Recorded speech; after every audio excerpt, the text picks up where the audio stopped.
A população brasileira é em sua maioria cristã. E nas últimas décadas, houve um grande aumento das igrejas pentecostais e neopentecostais. Segundo dados divulgados pelo IBGE, nos últimos 10 anos, o número de evangélicos aumentou 61%. Longe de ser um movimento único, as religiões estão presentes na vida das pessoas com um propósito de mudança. E novas práticas religiosas conduzem seus cultos de forma diferenciada. Um exemplo é a Igreja Evangélica Inclusiva do Brasil. O objetivo é levar o Evangelho de Cristo sem distinção de raça, orientação sexual ou posição social. Confira!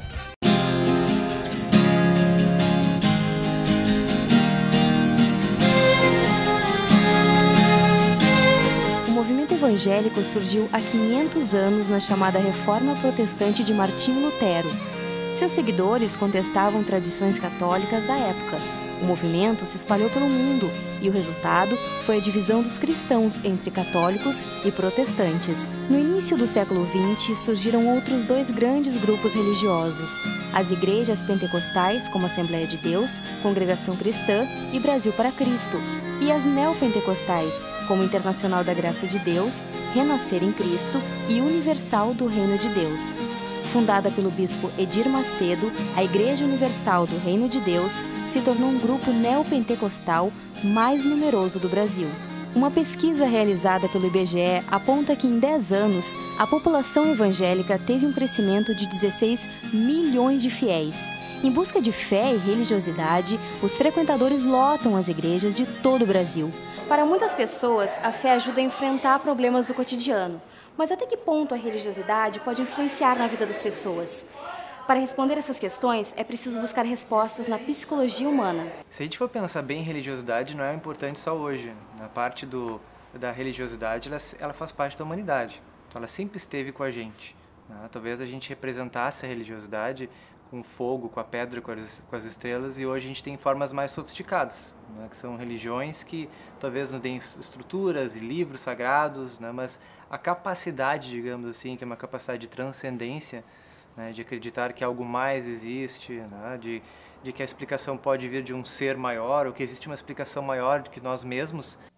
Ter fé é acreditar que algo é possível, mas quando percebemos que passamos da fé ao extremismo? O fanatismo religioso tem relação com a fuga da realidade. Claro que às vezes fica muito exagerado e eu perco a noção da minha responsabilidade. Então eu não me aproprio mais das minhas coisas. Tudo é igreja, esse ser superior que é o culpado. Então, do ponto de vista psicológico, o que mais deve nos preocupar é quando há essa isenção de responsabilidade, isenção de apropriação. Quando eu não me dou conta que eu, na verdade, estou vivendo uma vida completamente que não é minha. Que eu estou vivendo completamente preceitos religiosos ou de figuras religiosas e eu não assumo responsabilidade de mais nada. Frequentar uma igreja, participar dos cultos e louvar a Deus não significa estar preso a orientações rígidas. Igrejas que apresentam os costumes religiosos de uma forma moderna, sem se desviar dos dogmas tradicionais, são uma alternativa. Para muitas congregações religiosas, ser homossexual é considerado pecado. Mas, desde o dia 24 de março deste ano, Porto Alegre conta com uma igreja de portas abertas. Aqui, independente da identidade de gênero, seja gay, hétero, bissexual, travesti, transgênero, aqui todos são bem acolhidos. É a Igreja Evangélica Inclusiva do Brasil.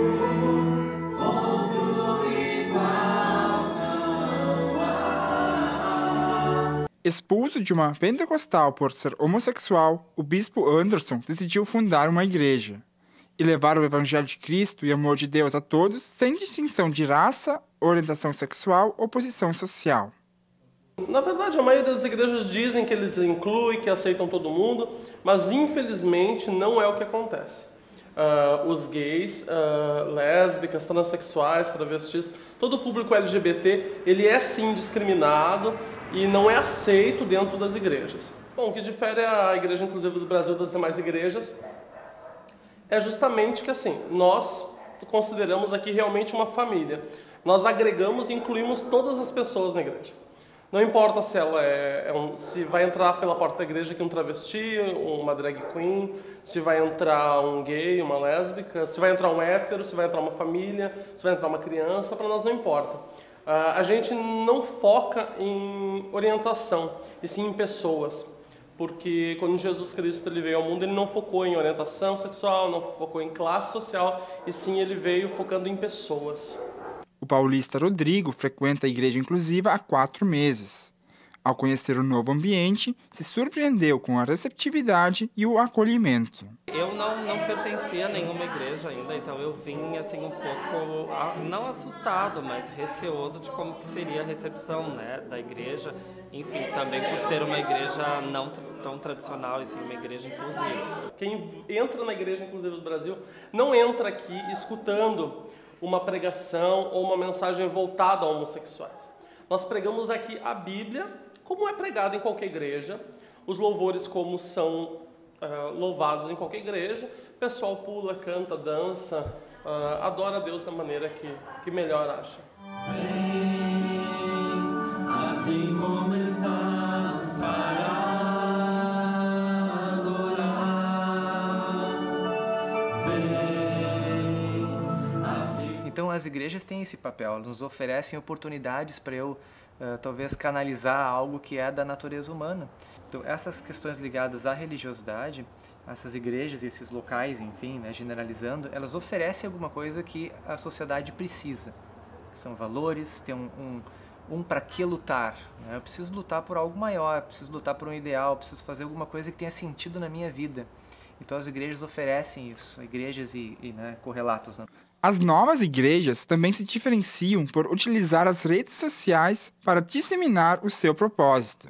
Foi assim que Anderson conheceu a Igreja Inclusiva de Porto Alegre. Eu conheci ela através da internet, uma rede social. Mandaram um link para mim, eu acessei, olhei o culto através da internet, gostei e mandei um e-mail, né, perguntando onde é que era, como é que eu chegava aqui. Daí entraram em contato comigo, daí eu me apaixonei por aqui e comecei a vir. Antes de conhecer a Igreja Inclusiva, Anderson frequentava uma igreja evangélica tradicional.